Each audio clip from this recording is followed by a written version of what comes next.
Imam Rizai lindi në vitin 148 të Hijrit në Medinën e Ndritor.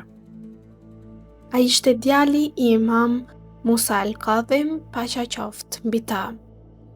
Ky imam u bë i njohur për dijen e jashtëzakonshme në tefsir, hadith dhe jurisprudencë dhe etik.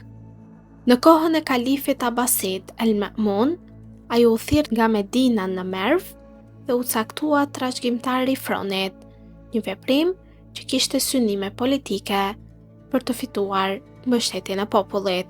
Por megjithatë, ky imam nuk e përdori këtë pozitë për pushtet, por për të përhapur drejtësinë, diturinë dhe për të mbrojtur parimet e fesë.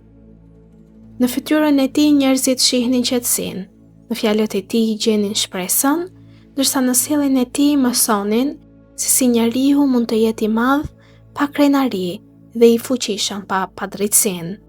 Ai priste të varfrit me dashuri, i dëgjonte të pikolluarit me durim dhe i afronte njerëzit me Zotin përmes mëshirës e jo përmes frikës.